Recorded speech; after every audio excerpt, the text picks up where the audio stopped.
আজকের ভিডিওতে আমরা জানব অ্যামক্সিসিলিন এবং পটাশিয়াম ক্লাভোনালেট ট্যাবলেটের ব্যবহার। এটা কি কি কাজে ব্যবহার হয়ে থাকে? এটি সাধারণত আরটিআই লাং ইনফেকশনে ব্যবহার হয়ে থাকে,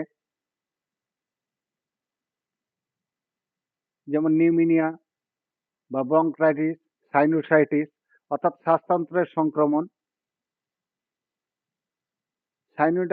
সাইনোসাইটিসের সংক্রমণ।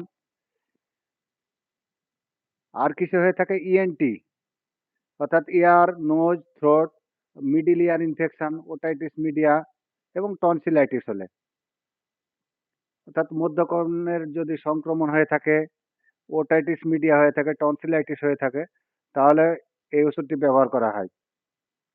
আর কিছু হয় ইউটিআই, ব্লাডার বা কিডনি ইনফেকশন হলে ব্যবহার করা হয়। মূত্রাশয় ও কিডনি সংক্রান্ত যে সংক্রমণগুলো হয়ে থাকে তার জন্য ব্যবহার করা হয়ে থাকে। তারপরে সফট টিস্যু ইনফেকশনে ব্যবহার করা হয়ে থাকে।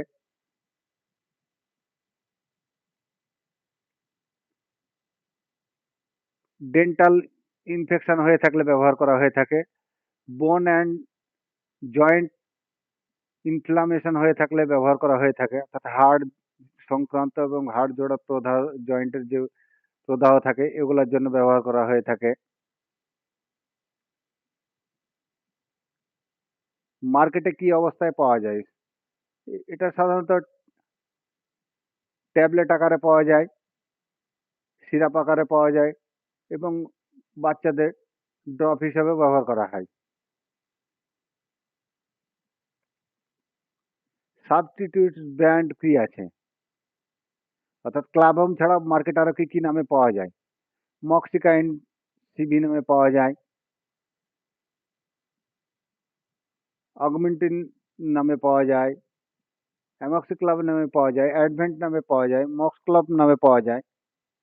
এগুলো প্রত্যেকটারই ড্রপ এবং সিরাপ থাকে। ডোজ একটা ট্যাবলেট দিনে দুবার সাধারণত খাওয়ার পরে, কখনো কখনো দিনে 3বারও দেওয়া হয়, সেটা ডাক্তারবাবু পেশেন্টের কন্ডিশনের উপর নির্ভর করে দিয়ে থাকেন। অ্যাডাল্ট ডোজ বলতে এখানে বোঝানো হয়েছে 12 বছর বা তার ঊর্ধ্বের। আর চাইল্ডের ডোজের ব্যাপারে বাচ্চার বডি ওয়েট এবং বয়স ক্যালকুলেট করে শিশুদের ডাক্তার দিয়ে থাকেন।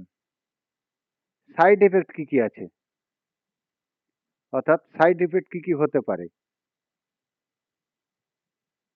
সাধারণত নসিয়া ভাব থাকে, অর্থাৎ বমি বমি ভাব, তারপরে বমিও চলে আসতে পারে, মাথা ঘুরতে পারে অর্থাৎ ভাটাইগো, অ্যাবডোমিনাল ক্র্যাম্প হতে পারে, ডায়রিয়া হতে পারে, অ্যালার্জি হতে পারে, স্কিন র্যাশ হতে পারে। এই ছিল আজকের ভিডিও। ধন্যবাদ।